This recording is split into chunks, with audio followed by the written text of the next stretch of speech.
Grammar में सबसे ज्यादा जो इम्पोर्टेंट है वो इम्पोर्टेंट की जो वोकैब होती है। वोकैब में जैसे सिनोनिम्स, एंटोनिम्स और साथ साथ में इडियम्स। तो आज हम लोग इडियम्स को जानेंगे कैसे हम पढ़ें। ये नहीं कि बस याद करें। बहुत सारे बच्चे क्या करते हैं कि आप बेटा प्रोजेस याद करते हैं मीनिंग, एनर्जी या कंफर्टेबल सिचुएशन और याद करें हम लगे हुए हैं। यही काम नहीं करना है हमें। जैसे कि बहुत सारे कितने याद कर पाओगे, तो आपको रीड करना है। अपने पास लगभग 300 होंगे। उस 300 में आपको केवल केवल रीड करना है। रीड करके माइंड मैप करना है। कैसे माइंड मेकअप करेंगे और कैसे चीजें लेकर आएंगे, आज शुरू करते हैं। देखा आप बेड ऑफ रोजेस, तो यहाँ जो इसका मीनिंग आ रहा है, एन इजी या कंफर्टेबल सिचुएशन। आप कोई एक लिख सकते हो ना, एंड की जगह पे और लगा सकते हो। इसका मतलब था bed of roses, an easy और कंफर्टेबल सिचुएशन। अब आपके दिमाग में आ रहा होगा याद कैसे करें। अब ये सब नहीं याद करो, तो हटके सोचो। एक बेड ऑफ रोजेस, एक बेड हो और ऑफ रोजेस, गुलाब का पड़ा हुआ। तो विद्या, तो अगर थिंक करते हैं हम लोग कि अगर कोई एक हमारे पास में बेड हो, उसमें बहुत सारा रोज पड़ा हो पहले से ही, तो जरा माइंड मेकअप करो कि सिचुएशन, जैसे आप लोग अभी सीट पे बैठे हुए हो, तो आपको उस पर बैठने के लिए दिया जाए, तो कैसी सिचुएशन हो? कंफर्टेबल होगी या पेनफुल होगी? कंफर्टेबल होगी। होगी कि नहीं होगी? आपको मजा आएगा, आनंद से सो जाओगे उस पर। तो ऐसे आपको याद रख पाओगे कि मीनिंग क्या रहा है बेड ऑफ रोजेस का, कि बहुत ज्यादा कंफर्टेबल सिचुएशन होना। तो बोल देंगे एन इजी कंफर्टेबल सिचुएशन। आप समझ गए? अब इसका सेंटेंस आपको इसी तरह से लिखना है। आपके एग्जाम में केवल इतना आएगा, आप बेड ऑफ रोजेस केवल ये लिखा हुआ आएगा, इसके अलावा कुछ और लिखा हुआ नहीं आएगा। याद रखें। और आपको अपनी तरफ से लिखना पड़ेगा मीनिंग, और मीनिंग के अंतर्गत आपको कोई ना कुछ मीनिंग लिखनी होती है जो उसी चीज को डिफाइन कर रहा हो। जैसे आप बेड ऑफ रोजेस डिफाइन करता है कि किसी एक कंफर्टेबल सिचुएशन को याद करने का तरीका हमने बता दिया, कैसे कैसे याद करेंगे। तो आप इसके आगे लिखेंगे मीनिंग और लिखेंगे कंफर्टेबल सिचुएशन। अब सेंटेंस में जरूरी नहीं कि आप यही सेंटेंस बनाओ, कोई भी सेंटेंस बना सकते हो। जैसे यहाँ लिखा हुआ है life is not a bed of roses. लोग, एक आप लोगों ने कहावत सुनी होगी कि लोग तो यूं ही बदनाम करते हैं किसको? मौत को। दर्द तो कौन देता है? जिंदगी। ये सच है। तो जीवन जो है वो बेड ऑफ रोजेस नहीं है। जीवन ऑलरेडी हमारे पास में बहुत ज्यादा टास्क देता है। जैसे आप लोगों के लिए अभी एक टास्क है कि क्लास 12 में पास होना है, और पास होने के साथ साथ ही आपको एक और टास्क है कि आपको अच्छे मार्क्स लेकर आना है। तो इसलिए हम कह सकते हैं life is not a bed of roses. आप समझ गए? तो ये कंप्लीट हो गया। नेक्स्ट सेकंड लिखा हुआ है अ बर्ड्स आइज व्यू। अब इसको कैसे तैयार करें? A bird's eyes view. ठीक है, तो इसको तैयार करने के लिए अब आप सोच रहे हो यार कैसे याद रखें। थिंक किया करो, वर्ड्स पे अगर थिंक करोगे ऑटोमेटिक सारी चीजें आ जाएंगी। देखा आ बर्ड्स आइज व्यू, आ बर्ड्स में चिड़िया, आइज में आंखों से, व्यू में देखे। आप जरा खुद से थिंक करो। जब भी हम 90% चांस किसी एक बर्ड के बारे में सोचते हैं या किसी एक चिड़िया के बारे में सोचते हैं, तो मुझे एक सेंस आता है कि वो कहीं फड़फड़ाती हुई उड़ रही होगी। तो अगर वो उड़ रही है, फड़फड़ाती हुई इधर उधर जा रही है, तो मेरे हिसाब से मुझे लगता है कि वो किसी भी चीज को, किसी भी ऑब्जेक्ट को बहुत अच्छे तरीके से ऑब्जर्व नहीं कर सकती है। जैसे अगर यहाँ से चिड़िया से उड़ जाए, तो वो क्या सब चीज ऑब्जर्व कर ले जाएगी? नहीं। है भाई, थोड़ा सा आपको देखेगी, यहाँ आप लोग बैठे हैं और निकल जाएगी। निकल जाएगी। तो इसको बोलते हैं ऊपरी केवल ऐसे समझना थोड़ा बहुत। जैसे अगर मान लेते हैं कि कभी कभी आपके स्कूल में एक टीचर आता है, जिसको आप हेड टीचर बोल सकते हैं, प्रिंसिपल बोल सकते हैं। तभी आप लोग पढ़ रहे होते हो, आपका टीचर पढ़ा रहा होता है, तो टीचर आता है और ऐसे ही निकल जाता है। वो देखता है कि बच्चे उपस्थित हैं, बच्चे पढ़ रहे हैं, क्या कर रहे हैं। क्या वो बिल्कुल आकर आपकी कॉपी चेक कर रहा है? नहीं। तो ये जो सेंस बनता है केवल ऐसे चलना है, इसको बोलते हैं जर्नल सर्वे। क्या बोलते हैं? जर्नल सर्वे। तो आपके अंदर जब कभी आएगा चिड़िया के बारे में, अबाउट साइज व्यू, तो क्या बोलोगे? जर्नल सर्वे। चिड़िया उड़ रही है, केवल ऐसे देखेगी, आया नहीं, क्या बोल देंगे? जर्नल सर्वे होना। तो हमने लिख दिया है सेंटेंस में teacher has a bird size on the class. Teacher होता है वो क्लास में एक जर्नल सर्वे रखता है कि कौन बच्चा क्या कर रहा है, क्या नहीं कर रहा है। आप समझ गए? नेक्स्ट क्या लिखा हुआ है? आभूषम। देखो ये कैसे याद करें? आभूषम, तो कह रहा है भूषम घूसम, ऐसा याद कर लो। भूषम। अब जरा बताओ किस दोस्त को घूसा मार सकते हो? बहुत ज्यादा अच्छे को, या केवल जो कल मिला हो या 2 मिनट पहले मिला हो?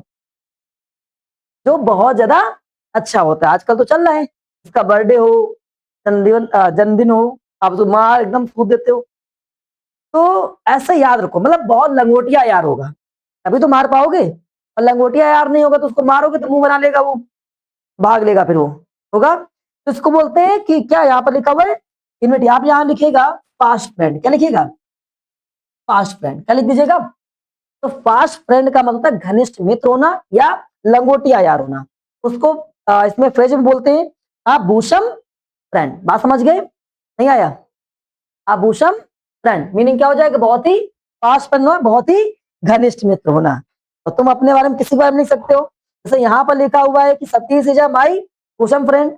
आप जिसके बारे में चाहें अपने किसी घनिष्ठ मित्र का नाम अपने एग्जाम पेपर में लिख दीजिएगा, इज माई भूषम फ्रेंड। नहीं समझ में आया? आ गया? नेक्स्ट हमारे पास क्या लिखा जरा उसको देखते हैं। कह रहा है कि a hard nut to crack. जैसे इसको कैसे याद करें? सबसे मेन प्रॉब्लम तो यही है कि याद कैसे करें। ठीक है, अ हार्ड मीन्स कठोर, ठीक है, बहुत टफ। आगे लिखा हुआ है नट। नट मुझे नहीं पता है, मान लेते मुझे अंग्रेजी बिल्कुल नहीं आती है, उस तरह की दशा ये। टू क्रैक, क्रैक तो समझ में आता तोड़ना, हालांकि नट मीन्स अखरोट होता है। नट मीन्स अखरोट होता है। अगर आप अखरोट को तोड़ने के बारे में सोचें, कितने बच्चे अखरोट को दांत से तोड़ सकते हैं? हमें लगता है बादाम को ही नहीं तोड़ पाओगे। अगर बादाम का ऊपर के बकला लगा हुआ, अभी जो हम लोग खाते हैं बादाम, वो उसका सीड होता है, उसके ऊपर का भी बड़ा टफ होता है। जैसे आप लोग बहुत सारी चीजें खाते हैं, तो यहाँ पर लिखा हुआ है अखरोट को तोड़ना। तो खुद से सोचो ये किस चीज को इंडिकेट कर रहा होगा? हार्ड टू नट, ठीक है, हार्ड नट टू क्रैक। अखरोट को तोड़ना कैसा है? कठिन है, मुश्किल काम होता है। यस और नो? तुरंत आपको याद है, वहां एग्जाम में आया हुआ है hard nut to crack. Hard means कठोर, नट मीन्स अखरोट, क्रैक में तोड़ना। तुरंत बोल देंगे क्या? अखरोट को तोड़ना कैसा होता है? कठिन होता है, मतलब यहाँ आपका डिफिकल्ट टास्क हो जाएगा, डिफिकल्ट वर्क टू डू। आप डिफिकल्ट टास्क भी लिख सकते हैं, समझ गए? कोई भी आपको देश या टास्क दिया गया है, आपको इंट्रीगेशन का सवाल दे दिया गया बड़ा सा, तो क्या हो जाएगा आपके लिए? हार्ड नट टू क्रैक हो जाएगा। सेंटेंस में क्या लिख देंगे? टू पास, अब यहाँ क्या लिख देंगे? To pass 10th class is not a hard to crack. जैसे कि क्लास 10th देखा आप लोगों ने, यहाँ जितने बच्चे बैठे हुए हैं, क्लास 10 तो हमें निकल गया था, और क्लास 12 तो निकल ही नहीं रहा है। हो रहा है सब? तो class 10th is not a hard nut to crack. ये बहुत कठिन काम नहीं है। समझ गए कि नहीं समझ गए? अगर एक दो बच्चे यहाँ पे यूपीएससी वाले बैठे हुए हैं तो क्या बोल देंगे? To pass UPSC is a hard nut to crack. अगर यूपीएससी पास करना चाहे, हम ऐसे बोल दे रहे हैं, यूपीएससी के बहुत सारे टॉपिक, जैसे आप लोग बहुत सारे बच्चे एमबीए बनना, एमबीएस पास करना चाहते हैं, एमबीए वगैरह जाना चाहते हैं, या किसी भी एक बढ़िया जॉब में जाना चाहते हैं, वो आपके लिए क्या हो जाएगी? क्लास 12th ही ले लेते हैं। तो आपके लिए क्लास 12th क्या है? To pass class 12th is a hard, अब जो लिखा है हार्ड नट टू क्रैक। नहीं आया? कोई दिक्कत किसी को? अब आगे कंटिन्यू करते हैं, तो देखते हैं नेक्स्ट क्या लिखा है हमारे पास में। याद कर पाओगे? ठीक है, all, all and sundry. अब बहुत से बच्चे इसको कैसे याद रखे? ऑल एंड सन ड्राइव, देखो बहुत सोचना नहीं होता है, लर्निंग का अलग अलग प्रोसेस होता है। ऑल मीन्स सभी पर, एंड मीन्स और, सन ड्राइव पता नहीं क्या होता है। मान लेते मुझे नहीं पता है, हम क्या करेंगे? जो सन ड्राई लिखा है वो तोड़ देंगे, सन प्लस ड्राई। देखो तुरंत दिखाई पड़ा। ये लॉजिक होता है जब कभी भी मुझे ना आ रहा हो, तब मैं कैसे पढ़ूं। वर्ड्स को तोड़ना सीखो, ऑटोमेटिक सारी चीज हो जाएंगी। सन मीन्स सूर और ड्राई मीन्स सूखा। अब इसको अपने हिसाब से एडजस्ट करो। इसे अपने हिसाब से हम क्या एडजस्ट कर लें? लिखा हुआ है सन मीन्स सूर्य, अब सूखा तो होगा नहीं, सूर्य का मतलब एक लाइट देता है वो। सूर्य क्या करता है? आपको लाइट प्रोवाइड करता है। और ऑल का मतलब सभी पर। आप जरा खुद से थिंक करो कि सूर्य जब लाइट प्रोवाइड करता है, तो क्या ये सोच लेता है ये दुबे जी घर है, द्विवेदी जी घर है, ये इनका घर है, उनका घर, हम नहीं देंगे यहाँ लाइट? वो सभी पर लाइट को ट्रांसफर करता है। इसका मतलब सन जब कभी भी लाइट को देता है तो बिना किसी भेदभाव के होता है, बिना किसी भी पार्शियलिटी के। यहाँ पर क्या हो जाएगा? विदाउट कहने का मतलब किसी बिना पार्शलिटी के, समझ गए? कोई भी यहाँ पर पार्शलिटी ना करी जाए। जैसे आप जितने भी अच्छे दोस्त होते हैं, आप सभी लोग क्लास में जब कभी कोई डिस्ट्रीब्यूशन करते हो तो क्या हो जाता तुम्हारे पास में? जैसे आई इनवाइटेड, मैंने इनवाइट किया ऑल माय फ्रेंड्स, या I invited all and sun right to the sons. आप इसको अलग कर दो, I invited all my friends या एवरीवन, आगे क्या लिख देंगे? All sun and right. आप इसी को याद कर सकते हो, आई इनवाइटेड मैंने याद किया, सभी को बुलाया, all and sun right to my birthday, sons birthday को हटा दो, तो बर्थडे पार्टी, सभी को मैंने बुलाया, कैसे? बिना भेदभाव के। कभी कभी हमारा मन नहीं होता है कि उसको नहीं बुलाएंगे पार्टी में, नहीं बुलाते हैं, लेकिन अगर बिना किसी भेदभाव के किसी को बुलाते हो तो क्या लिखोगे आप लोग? याद हो गया? ये सभी तैयार कर पाओगे? फिर से एक बार इतना रिकैप कर लेते हैं।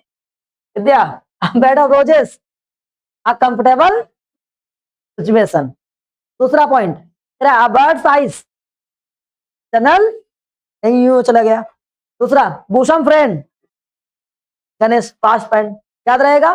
रंग लिखा हुआ तुम्हारा हार्ड नट टू क्रैक, क्या लिखोगे? और नेक्स्ट क्या? ऑल एंड सनड्राई, विदाउट पार्शलिटी लिख दो, कोई दिक्कत? कर जाओगे इतना? आगे बढ़ जाए, चलिए भाई आगे देख लेते हैं। नेक्स्ट क्या लिखा है हमारे पास में? ऑल इन ऑल, फिर से क्या पढ़ाया था हमने आपको? ऑल इन ऑल का मतलब है सब में सब, तो सब में सब हो। घर में कौन सब में सब होता है? पापा। कोई जीएफ कह रहा है?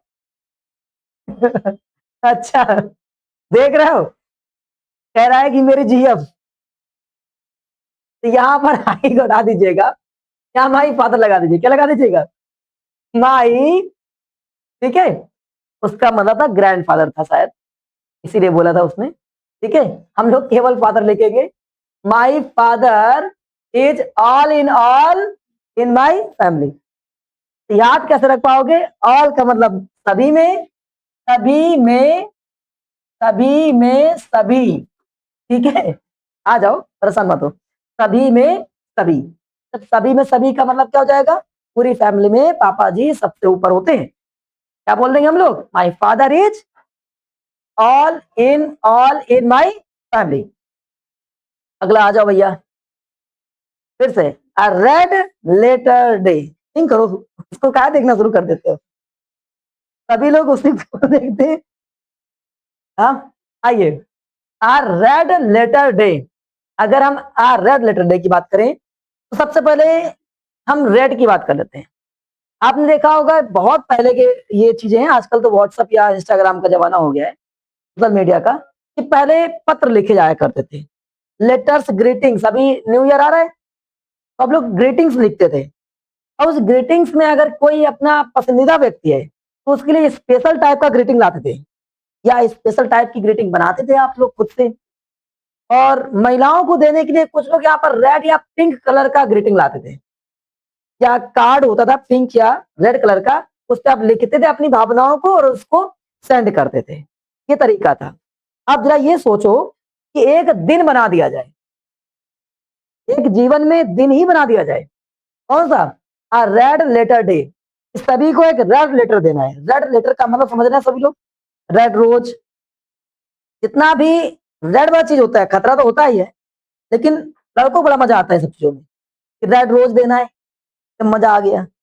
रेड लेटर डे अगर आ जाए तो बताओ मजा आएगा कि नहीं मजा आएगा? अब वो सोच रहा है, अगर हम बताएंगे कि मजा आएगा तो भी दिक्कत है, घर में जान जाएंगे सब लोग।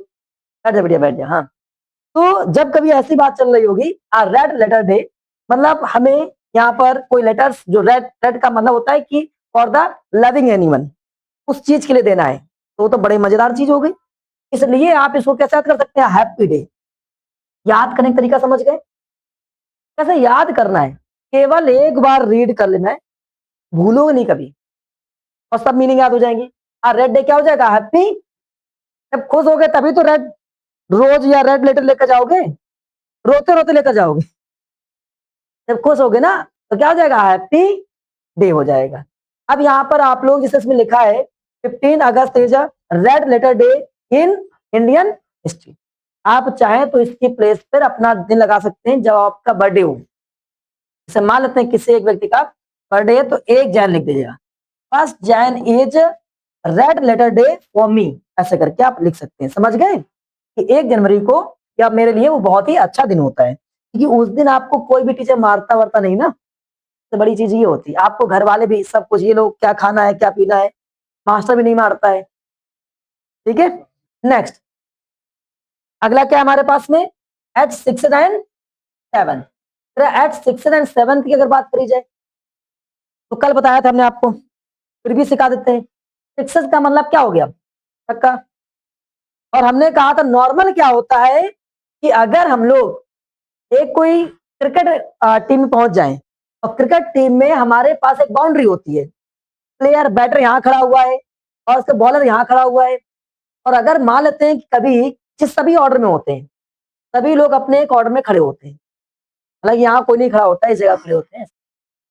मान लें कि किसी एक बैटर ने छक्का मार दिया, होगा क्या, यहाँ का ये यहाँ पहुंच जाएगा और ये कूद कर यहाँ पहुंच जाएगा। हमने कह दिया कि बहुत सारे प्लेयर जो होंगे वो अपनी प्लेस को छोड़कर इधर उधर भागना शुरू कर देंगे, और एक आधे तो आकर उसको बॉलर के बेचारे कूद देंगे, उसको गाड़ी वाली दे देंगे कि तुमने ऐसी क्यों बॉल फेंकी कि छक्का चला गया। तो इस केस में सभी जो प्लेयर थे वो प्लेयर कैसे हो चुके हैं, डिसऑर्डर हो चुके हैं। तो अगर मान लो हमने बताया जैसे MS धोनी आप लोगों का चाहता, उसने मारा हो, बहुत तेज मार दी, हाँ, और भी हो सकते हैं क्रिस गेल वगैरह, मैं किसी एक को प्रेफर नहीं कर रहा हूं। तो वो स्टेडियम से बाहर निकल जाए बॉल, अगर वो स्टेडियम से बाहर निकल जाए तो वो 6 से ऊपर मान सकते हैं, 7, तो आपके रिगार्डिंग क्या हो जाएगा, वो बहुत खुशी हो जाएगी कि देखो मेरे प्लेयर ने इतनी तेज बॉल मारी कि स्टेडियम से बाहर चली गई। तो सारे, और इवन पवेलियन वाले जितने लोग बैठे होते हैं वो भी सभी के सभी डिसऑर्डर हो जाते हैं। तो आपको याद रखना, जैसे आ जाए एग्जाम में क्या लिखा हुआ आ जाएगा, एट 6 एंड 7, कहा एट 6 एंड 7, तुरंत दिमाग में आएगा कि सब डिसऑर्डर होना, तो क्या हो जाएगा, इन डिसऑर्डर, मीनिंग क्या हो जाएगी, और everything in the house was, या इज लगा दीजिएगा, आप अपने रूम में लिख दीजिएगा कि हमारे रूम में सारी चीजें कैसी हैं, 6 एंड 7 है। ये कट गया है, यहाँ पर लिखा है फूल पैराडाइज लिखा हुआ है, यहाँ पर ये कट गया है, आप फूल्स पैराडाइज। आइए इसको कैसे याद रखेंगे, आप फूल्स पैराडाइज, याद करने का तरीका, भैया लिखा हुआ है आप फूल, फूल मीन्स मूर्ख होता है, अब पैराडाइज मीन्स क्या होता है, स्वर्ग।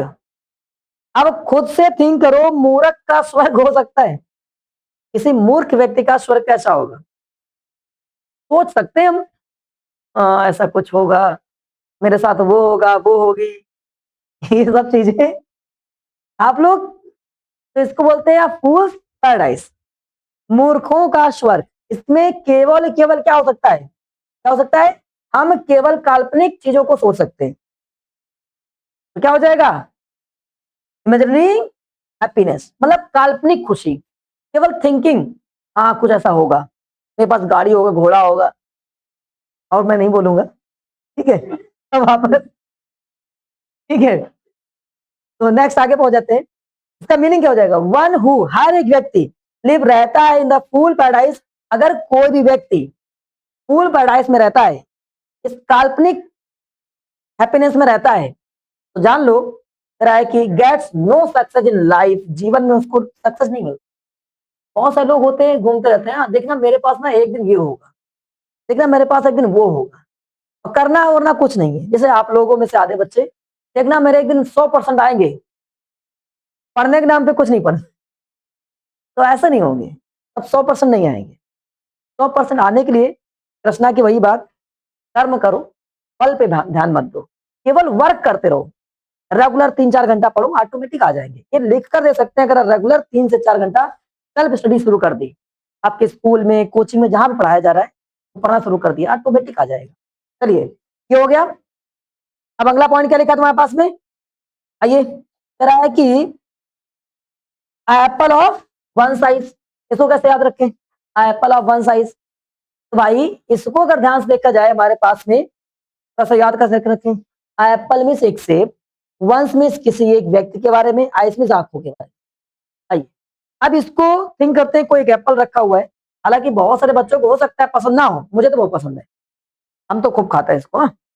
तो एप्पल सभी के लिए क्या होता है? पसंदीदा फल होता है। होता है, होता है कि नहीं होता है? बहुत सारे बच्चों को हो सकता है कि ये पसंद ना हो। एक हम लोगों ने छोटे क्लासेस में कहानी पढ़ी थी, एक सेब जो रोज खाता डॉक्टर को दूर भगाता है। हम लोगों ने कहानी पढ़ी थी। कितने बच्चों ने ये कहानी पढ़ी है? किसने नहीं पढ़ी है? अच्छा कोई बात नहीं, ये पढ़ना चाहिए। इसमें आयरन की मात्रा लोग कहते हैं कि शायद ज्यादा होती है। चलिए वापस आते हैं। तरह के जो एप्पल्स होता है, एप्पल सभी के लिए कैसा हो गया? कहता हो गया। और एक एप्पल हो और तुम दो लोग हो, तुम हो तुम्हारा भाई या तुम हो तुम्हारी बहन, छोटा बड़ा वाला, और एक रखा हो, सब जानते हो, छुटका वाले बड़का वाला दे तमाचा, तो निकल यहाँ से। तुमने काम किया? बेचारा आया वो मांगने, दीदी भैया निकलो यहाँ से, तुमने काम नहीं किया आज। अब वो बेचारा काम करने गया, तुम इधर निपटा दिए। होता है यही। तो अगर एक एप्पल है, लिखा हुआ इसमें, आप ऑटोमेटिक आगे लिखा नहीं है, एन एप्पल, तो वो सभी का बहुत कैसा होगा? प्यारा होगा। सभी लोग चाहेंगे कि वो उसको मिल जाए, खा ले। तो यहाँ पर क्या हो जाएगा मीनिंग? Very dear. और सब जानते हो सबसे ज्यादा इस दुनिया में प्यार कौन कर सकता है? किसी का चांद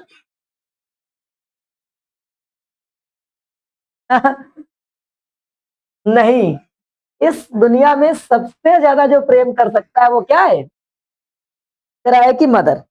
इवन उसका बच्चा चाहे जैसा हो। तो यहाँ लिखा हमने, a mother even a bad child, चाहे बुरा बच्चा भी हो तो भी हर एक माता क्या करती है? तेरे उस माता के लिए is are apple of her eyes. उसकी आइस का वो क्या होता है? तारा होता है। आंखों का तारा बोलते हैं इसका हिंदी में, क्या होता है? आंखों का तारा होना। तो याद रख पाएंगे आप लोग? इसका मीनिंग क्या हो गया? कि हर एक माता के लिए उसका जो बच्चा होता है, चाहे भले ही वो बैड हो, even a bad child is a apples of her ice. हाँ समझ गए? आज इतना ही, ठीक है। जय हिंद, कल मिलते हैं। मैं तो बाय।